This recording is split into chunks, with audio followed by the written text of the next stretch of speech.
to another edition of the Independent Creator Podcast. Um, Getting things all set up, ready to go. How the heck have you been? Hopefully, you've been good, right? Okay, so we got Twitch up and running. There we go. We got Beam going. We got YouTube, maybe. Let's double check. Yep, YouTube.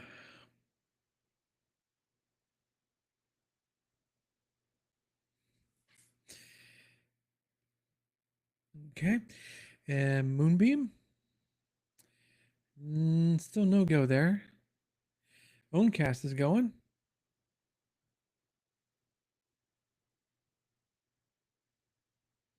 Okay, I don't know why Moonbeam not connecting at all to Riverside not connecting to Moonbeam or vice versa, whatever, whichever way you want to work about it.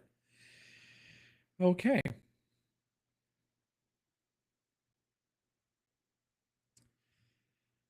Let's see here. And I know because I put in the correct, because I know there was a issue last week or 2 weeks ago. Well, no, it was last week. Anyways, um, when their engineering department accidentally deleted a couple stream keys or like several stream keys of people or no accounts, so they created some new ones. And I was one of those. So I got the email and I went through and added in a new URL and a new stream key. Um, it's still not working. So what I'm going to do is actually, while getting things set up, ready to go. Actually, it's still set up, but I have a bug report. I'll do that after the recording and all that goodness.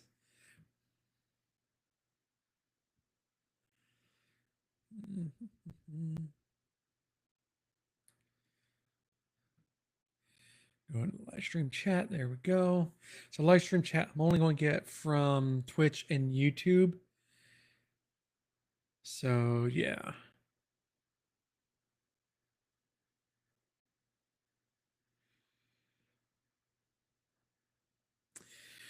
All right. So this episode is going to be a little bit different than from normal. I'm contemplating different strategy and doing things. So this is going to be one of those changes.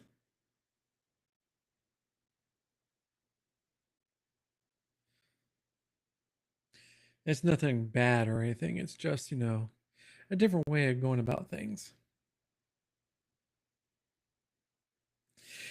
All right. So, got everything set up. Hopefully, everything is going good. All right. So, I guess what we can do is go ahead and get started with the actual episode and recording. This is kind of like the pre show. So, here we go. Welcome to another edition of the Independent Creator Podcast.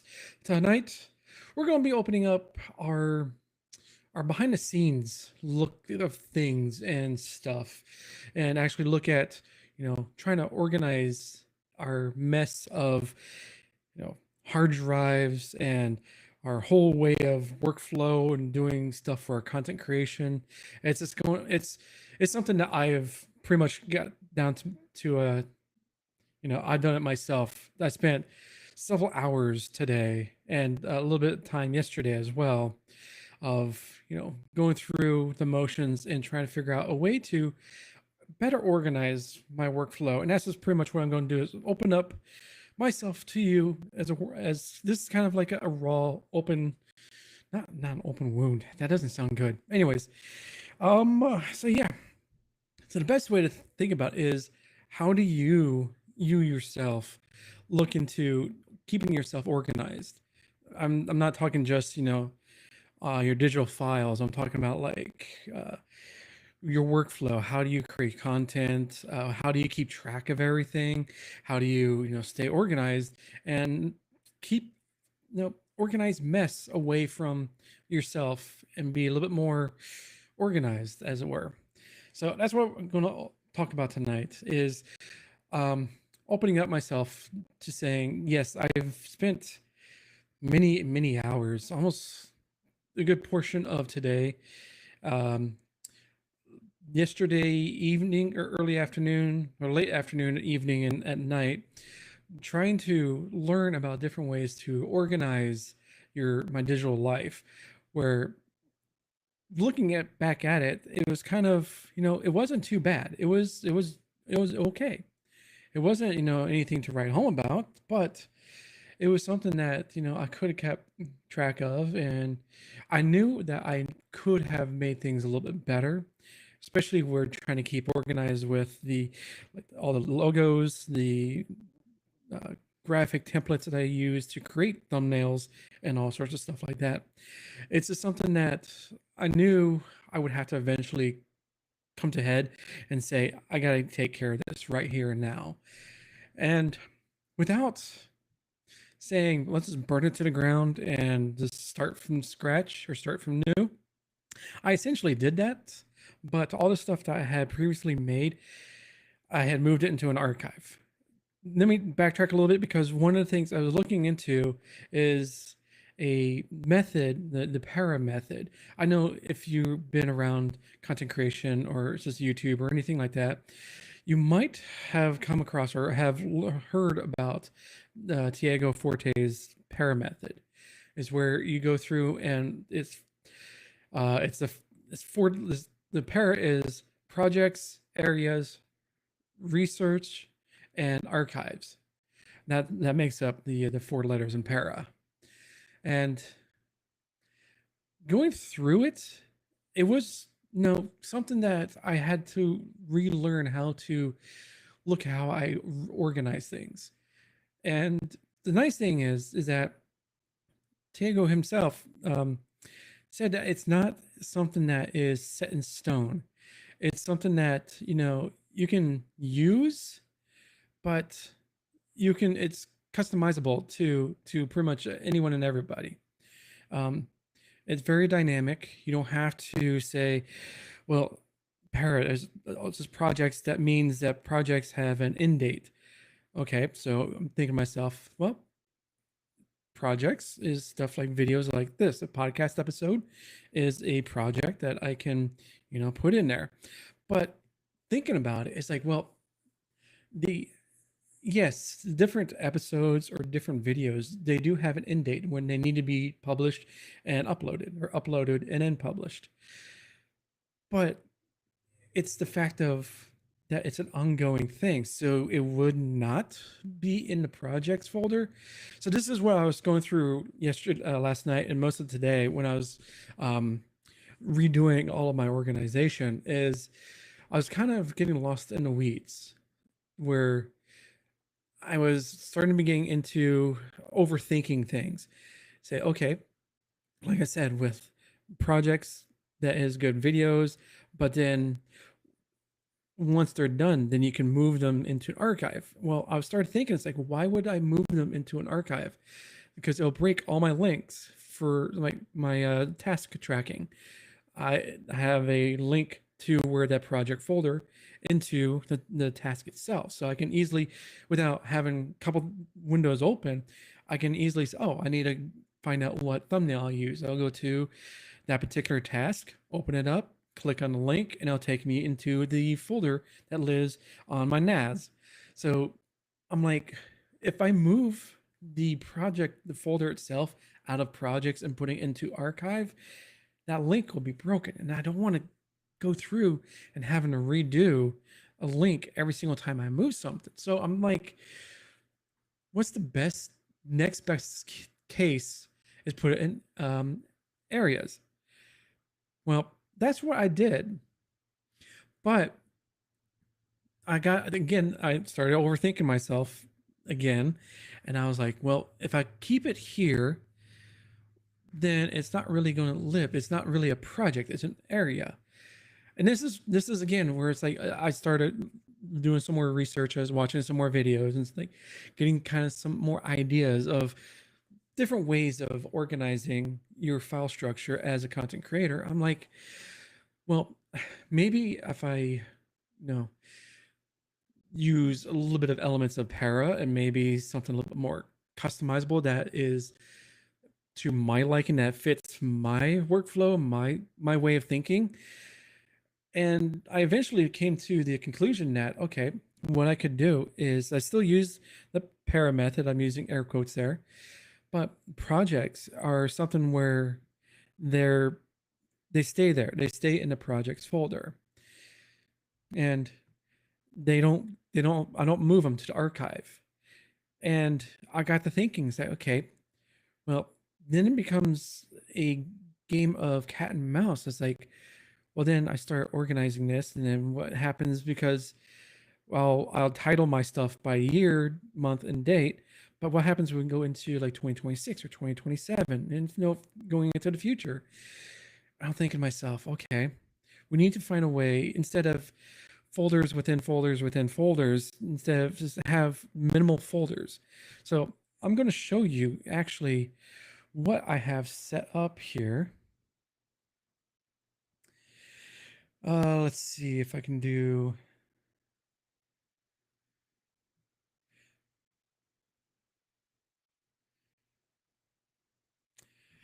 All right, so we'll have a little bit of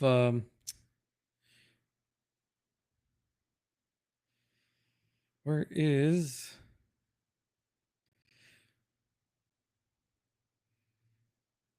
so this is what I was looking at. I'll make it a little bit bigger for you guys to see. All right, so let me backtrack here. Let me go back into my NAS. All right, so what I have is set up. I have of course, yes, I named my network attached storage a Starbug, Red Dwarf. Yeah, too. Because I used to name my hard drives after sci-fi ship names. So I have the Rocinante. I had some other ones. I forget because I had changed them out. But anyways, so what I did, I still use the Para method. So I had the projects, areas, resources, and archives. So for projects, I decided, well, what better way to have a reference prefix for each folder? So that's what I did. I created a reference sheet. I have, for the first 2 hours, the Independent Creator Podcast, any independent or indie creator hub, 0 Point Report, Two Ton Waffle, and I think that's it. I might be blanking on something, but for now, this is what I've come up with. So I had the first 2 hours, which is F2H, then the year, the month, then date, and of course the actual title of the project itself. So in this case, Crazy Machines 3, which I'll be, if you don't know, I do a video series called The First 2 Hours, which I play a game that I have never played before for 2 hours, and then at the end of the live stream, go through and review it. So I have them set up with a template that I copy and paste. So I have like a roll, which a roll means is like talking head. Like, so if you're watching a video, this is a roll. This is me. That's typically called a roll. B roll is where it's like the gameplay footage itself, nothing else, or some other things. Um, Audio assets, image assets. Image assets is where I have like the promo images. St. Clean, I used to use Blue Midget as my alias several decades ago. Yeah, I mean, it's something where it makes it a little bit easier to remember your hard drives or your folder locations. It's something fun. But yeah, I have image assets. I'll have like my the promo stuff that I have created. The Discord event banner will be in there as well. Thumbnail assets. This is going to be where I'll download like screenshots of the game, or if there's elements that I need to use for whichever that I might think of using within a thumbnail. So I'll have a space for all that. Video assets, that is going to be where after I'm done recording the raw edit or raw files, like the video, the A-roll, B-roll, the different things that are siloed out, will be living in here. That if I wanted to use an external video editor, I'll have assets that I can pull from here and place into like Final Cut Pro or DaVinci Resolve or whatever. Thumbnail final is, as you know, it says on a tin, the final thumbnail after building it. And then of course, you know, the final render for the actual final version of the video after doing all the editing and coding will go in here. So it's kind of separated out from the raw stuff. It lives in its own folder in case, and this also includes any kind of shorts I will be making. They'll also be living in here as well. And documents is where I take the transcripts, the subtitle file, they'll be all living in here. And of course, when I take the transcripts and print them up to post up into a blog post a day or so later. So it's kind of like I looked at this. Believe me, I spent hours today staring at the screen going, okay, do I really need this? Or can I add something else? If I add something else, then it's just going to get even more bloated. So this is what I came up with. I did not, I got it from I forget the person's name, but this is how they have laid out their YouTube video files. So what they do is they have this master folder structure, which has the blank folders here. And all I do is, you know, right click on it and then duplicate, take the title from Notion and then create the folder and then go on to Nextcloud, get the link, post it up or paste it into the task field. It's convoluted, but you know, it works. It's a manual system that doesn't really take too much time. So like if I wanted to show, let's say, yeah, right here, I'll bring my my Notion over. So I have my task tracker. So these are all the ideas that I have. If you watched my video a couple days ago, this past Sunday or Monday, I did a live stream of slight changes that I'll be making to the Indie Creator Hub YouTube channel. One of those changes is that I wanted to at least post up or get 100 video ideas. And this is what I come up with so far. And I'm still working on it. As you can tell, I'm very far away from my goal of 100, but I gave myself at least 2 weeks to do. So it gives me time to do all of this. And so I can work my way down and to add, if I want to do, let's say, Ecamm basics, setting up your first scene, like a tutorial video. So I'll put this and put it into the production list and get it all set up. But going into it, I have, like I said, a space for, you know, the project folder. And that's where I take the link from my Nextcloud, the NAS link itself, and I post it up in here. And then of course I'll edit or enter all the, like when I'm going to be doing the live or recording of the video, when I want the edits to be due. This is just little mental notes for myself. I need to be done with the edits at a certain date, which is normally the day prior to the posting date or publishing date, which would be my due date. And of course, you know, I have where this is like the task itself is opened, gives me I have it set up for when it was last updated, and links for PeerTube, YouTube, blog post link. If it's a podcast or it's a podcast episode like this will be, I'll have the transistor link here as well. And of course, for the blog post, I have a link to the content library for the blog posting. And I know in that video I said I'm going to be using ClickUp, but after I know when I said that using ClickUp is probably the better option, I had totally forgot that using ClickUp comes with some caveats. One of them is that if you're using a web-based or the browser-based version of it, it's a little slow. Like when you go into, like if I go into like the database, it opens it up. Like it's opens up each one very slowly. So I forgot about that. I'm like, wow, do I want to deal with this for a good year before I drive myself crazy in less than a couple weeks?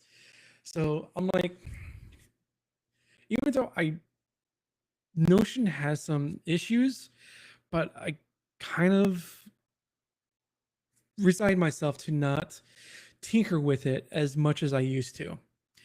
Um, as you can see on the screen, I have, for audio people listening, I have at least like what, 8 different pages, and these are all prior attempts or looking at different things, see how they function, if it'll be a good fit, how well does it work, does it work in my style of workflow. So what I'm going to be doing throughout the week and maybe into next week is going through these and it's like, okay, is there anything I can pick out of here? Nope. All right, delete it. Just go through here and delete it. Because I spent hundreds of hours, because I've been live streaming and creating content for a good 10 plus years. And I have a lot of old habits I need to break from. And this is the reason why I wanted to do this episode as it is to, open myself up to you all to say, hey, you know, I'm probably worse than you in creating, you know, organizational debt that I constantly have to tweak things, to experiment with them, to see how can I make it any prettier, can I make it any better. um I spend more time doing that than actually doing the work of creating content. And this past week I was like, I have to stop doing this. And that's why I did the video, the channel reflections video, and doing this episode tonight. And it's just one of the things like, okay, again, getting out of my comfort zone and getting this done, opening up behind the scenes, showing you what I'm doing. And this is my work. You know, it looks complicated, but to me, this is actually pretty simple. It's it's proving to myself mostly that I don't need to have, this big cover image or a big make it look like an awesome looking dashboard with charts and Gantt views and timelines. It's like, no, I don't need any of that. I just need, a task list, um, calendar to show me like visually what needs to be done, when it's going to be done, or when it's going to be done. And that's pretty much it. And it's just a database, and it's just a collection of stuff that I've wanted to, am doing, and have done. That is basically that's what I'm doing here. And one of the processes, like I said, was getting into the organization of my file structure. That was my main concern, is getting this taken care of and getting it to a point where I feel comfortable going forward with this. Because like I said, with this as the projects, I have it all listed out, and I have my resources. I have the two-tone waffle that has my assets. So I'm showing on screen, I have my template folders that have Um, all of the thumbnails, the Blue Sky head profile headers, um, thumbnails, the Discord event banners, anything to do with this particular channel. And the same thing for independent creator, any creator hub and stuff like that. I work in Affinity Designer, so I have all this built into one file. Now I can go through and create the the files from within that template. That's what I'm trying to say. Um, I also have all the logos that I use for the different channels and content I have. So I have like my two-tone waffle ghost header image. I got any independent creator or any creator hub Android logo, and I have like the dimensions, like it's 512 by 512 pixels, and it's the version 1. I decided to go from here. So if I make a new version of this, I'll name it or set it up as version 02. So I know the higher the number, the latest version that it is. So, and then I have like the brands. These are all the different logos. I went through and made sure I changed the names. And this is a lot of work, to tell you the truth, of going through and making sure, like, changing the file name for this particular icon for Discord. So I set it up as icon Discord blurple, because that's what it was originally titled. And I have icon Discord black, or icon Ecamm live, or the icon for Ecamm live instead of like live is something like a descriptor. No, that's the name of the program. So I went through and changed all of the names. So it's easier if I wanted to do a search. All I need to do is do a search for logo, and it'll give me all the stuff for the logo. It's titled logo or word mark. So I have that. It makes, yes, it's harder to do now, but it's future proofing and making it easier for a future me to say thank you. So that's why I was going through the whole process of getting this done and taking care of it. Now, for the Unsplash files, I don't change that. I haven't changed that. I know I should, because it comes up with its file name that you get from unsplash.com. And Unsplash, if you don't know, is a great resource for free stock art, photos, I should say, that you can use for free. And it is owned by Getty Images, but they Getty Images bought it, I think, last year or the year prior. So they offer a paid version with the better quality pictures and stuff like that. But they do a lot of free photos that you can use. And if you've been following me for a while, you've seen these before. Like this one right here, the one with the 2 arcade cabinets in front of the paper wall. I've used that a lot, and also in artwork for the Indie Basement, thumbnails and channel art. So I use Unsplash a lot. And of course, I had sound effects I have to go through. I have to change some of these names. Like I have all the fart name or the fart sound effects and stuff like that. So it's a work in progress, but I got the foundation to where I want it to be. And I know I can change it eventually down the line, but I don't want to. And all the old stuff I had is basically, I took yesterday and today, and I said, I am starting from fresh. This is a fresh start. Burn everything to the ground. We got from the foundation. Let's build up our inventory and go from here. So I still have all my old stuff here, as it now lives in the archives. The old projects, I got 0 Point Report old episodes in here. That's where they're gonna live. So I didn't delete anything. I just moved it into a place that, because I had not touched any of this stuff, and probably months or a good year. So it was a good point just to say, okay, all this stuff, archive it. If we need it, we can always call it back or go searching through it again. So the stuff I do is all going to live in projects. That's all the video files. And like I said, I didn't want to have a folder within a folder because what I used to do is I had like projects, then I had it goes into like two-tone waffle, or let's just say projects first 2 hours, then 2025, and then the actual folder itself. And I was looking at that, I'm like, that's a lot of clicks. That's what 1, 2, 3, 4, and then 4.5 because you're inside the project folder itself. So I'm looking at it, I'm like, okay, let's just have 2 clicks. Let's try to keep this as simple as possible. And we'll just work off of with the prefix. So first 2 hours, 2025, 0, April, what is this? April 11th, 0411, Crazy Machines 3. So if I do a search for anything that's F2H, that's first 2 hours. So it'll display everything for the first 2 hours.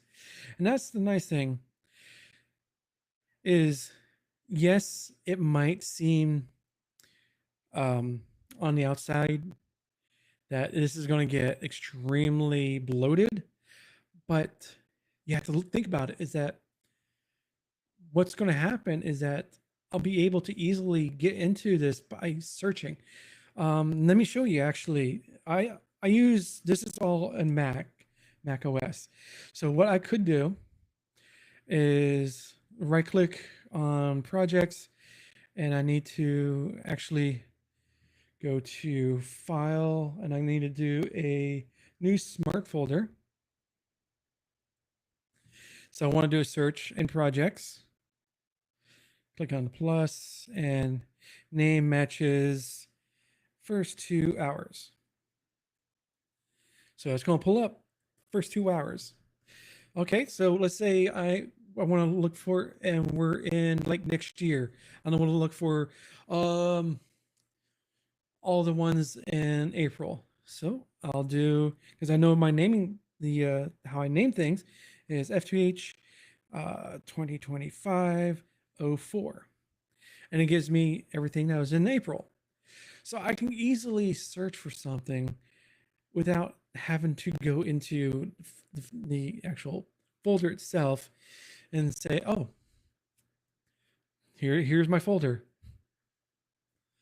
And I know there's an easier way, which I want to do is try out the app called Hazel, which is a lot of people swear by this app where it can search through your entire operating system for different things. It basically takes what I just showed you here with the search, and you can set it up as a rule. So if I want to find stuff for April 2025 and the first 2 hours, you automatically can create a rule for that and run it, and it'll produce the results for that.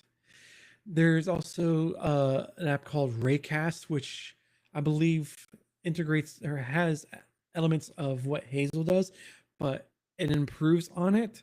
So those are some of the things I'm going to be looking into going forward, is to, making it easier so I don't have to go into the actual folder itself. I just open up Raycast or do a Spotlight search. Well, Raycast overwrite or takes over Spotlight and searches through your entire system for whatever you're looking for. So that's one of the things, the next step I'm going to be taking, and my rebuild of my organization skill sets, as it were, because I have not been very good. I'll admit that. As you saw, my projects and my other stuff was very not good, as it were, where it was just, not good. There's other terms, but we'll keep it nice here. Yeah, that was basically that is what I'm going to go through, and to also help show anyone who watches or listens to this episode that say, hey, you're not alone. There's other people out there that are, just as bad or not worse. Because I kind of see myself as being the worst at being organized. And yeah, I'm not I'm not going to say that I'm this perfect or the poster child for disorganization, but I'm pretty close.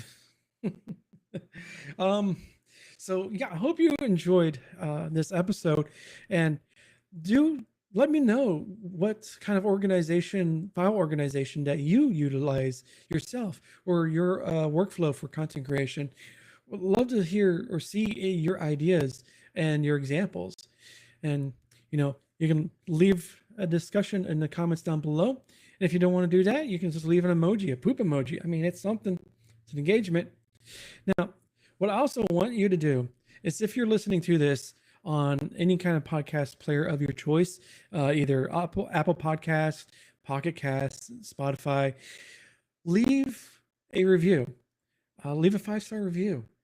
Definitely would love to see that, and it helps also get the podcast out there for anyone else to enjoy.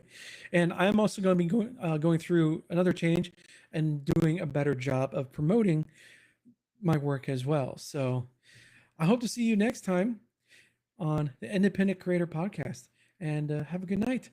Later, taters. All right.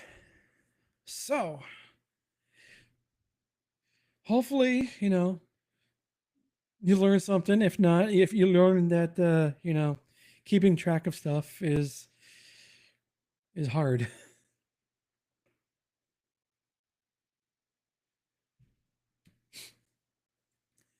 It's not for the faint of heart. It's yeah. Oh, I got out of sync. Um, yeah, I noticed over on Beam, it's fluctuating. Like, it seems to be dropping frames. Because I'm running everything. I'm what I'm also doing is I'm going to be doing all like the podcast type of stuff through Riverside, because it will allow me to quickly do my edits, transcribes, subtitles, and shorts, the short content as well. So hopefully the video will be fine. It's just the live stream might be a little buggy, but it is what it is. Hopefully it doesn't happen all the time. Oh, St. Clinton. I fixed, or it should be fixed, the Owncast. The YouTube was the only one where you're okay. Check out Owncast, because you should be able to get to it now. Because I went through and I double checked all the DNS stuff. Hey, Flux, how's it going? Howdy, howdy. Show on stream. Doesn't do the emotes though. That's okay.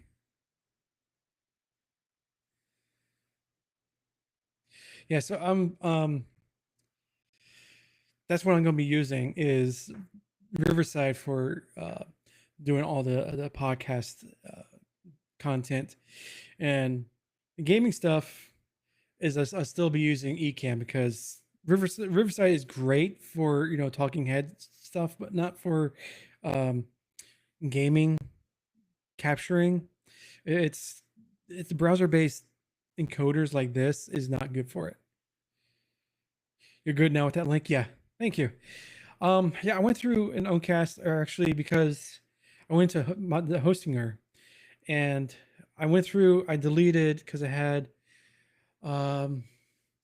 it was using, because I was using the Hostinger's CDN, which it puts in extra stuff as in your DNS things. So I turned off the CDN, cleared out some of those extra entries in the DNS. And Bob's your uncle, it's working. Because I tried doing that last week, and I had a couple other people saying that they was just getting the Hostinger default page. So everything should be good. Everything should be fine now.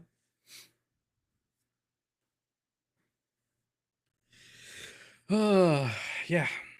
Fun times. Technology is so much fun.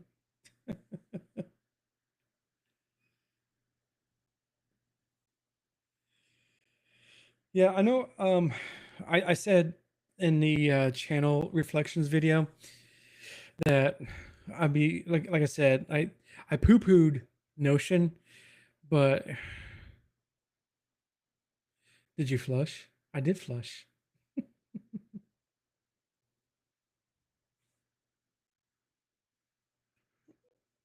Excuse me.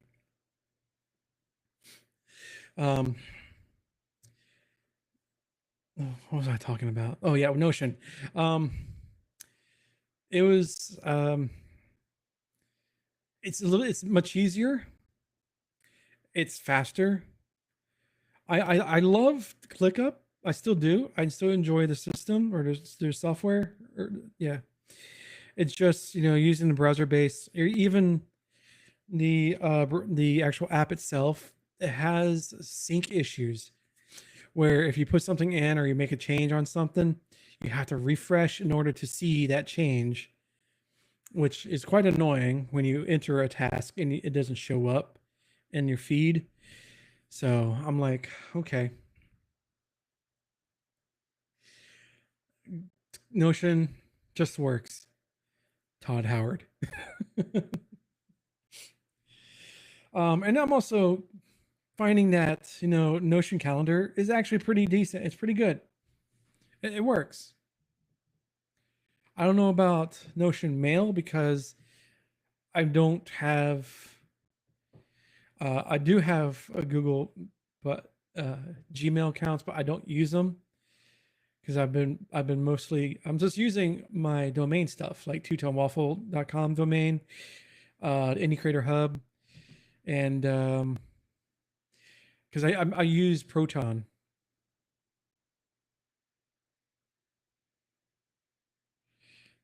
You've been thinking about switching from them to their other hosting site, like Hostinger, but missed the Softalicious. Softalish. Yeah, it was their was it their H panel that they call it. It's just a reconfigured, redesigned cPanel. It is somewhat there is a learning curve to figure out where things are, especially if you've been using like cPanel a lot.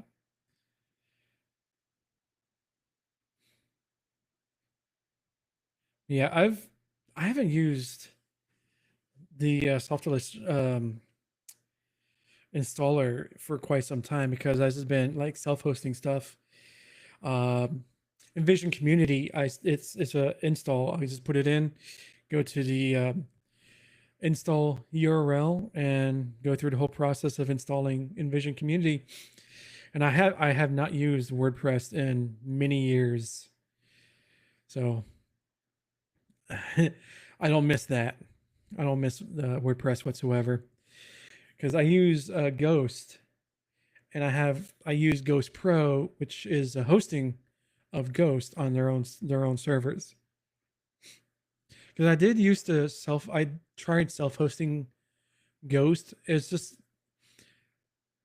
to me, I like self-hosting things, but I don't like the admin side of it, the admin work. It's just no, I don't like it. I don't like that part of it. So I'll pay a little bit extra to have someone take care of keeping the software update, um, setting up the mail server part of it, and updating plugins and just the back end work. I'll let someone else touch my back end. But yeah, I pay someone to touch my back end. But I don't. The only other thing I self host is Owncast because that's very easy to do. I have three Hetzner servers I pay for. Uh, One server is just Owncast, and the other two I run Cloud Run on them. So I have one with PeerTube and an instance of Motamo is a Google Analytics alternative, and the other one I run the NodeBB software on.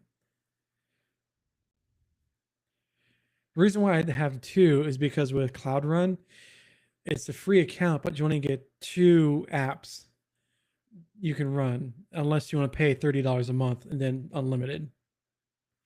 I've been wanting to have a Lemming or I'm guessing Lemmy instance, but not wanting to get back into the tech.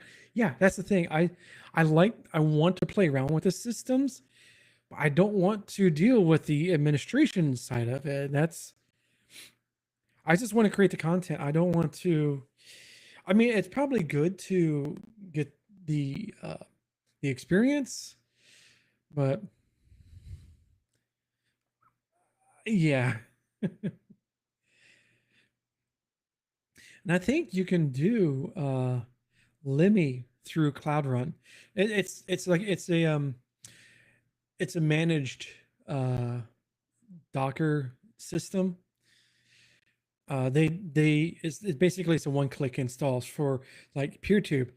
I have the video last year where I spent a good 2 hours getting my PeerTube instance installed, and that was fun. With Cloud Run, I say, oh, install PeerTube associated with this particular domain name, and click install, and it's done. It goes through the whole process, and it keeps it up to date. And I'm happy with that. There's no problems with that. There's another service called Host or Unohost.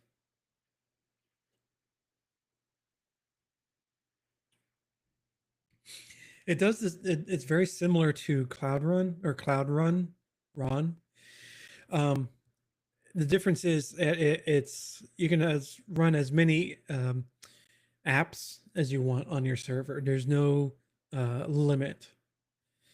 The reason why there is a limit for Cloud Run or Cloud Run is that they create the app installs. It's custom coded to make it easier and to actually do the one-click installs better. So it's kind of like one is better, but then it has its cons. You can only use two. So Unohost is better in that aspects. It's just what you want to deal with. But with Unohost is that you have to, they're not really up to date on their apps like PeerTube. I think they just now got to 7.1 that you can update to. Well, I had that for a good, pretty much like a day later after Framasoft uh, pushed the update out. So like a day later, it automatically updated to the latest version, and hey, no problem.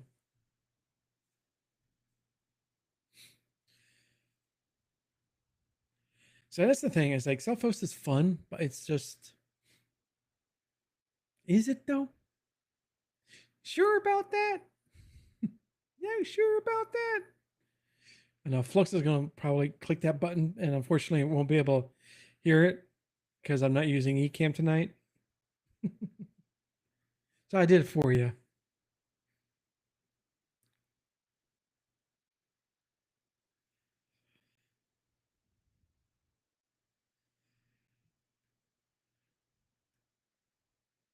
I don't know why. So I like this.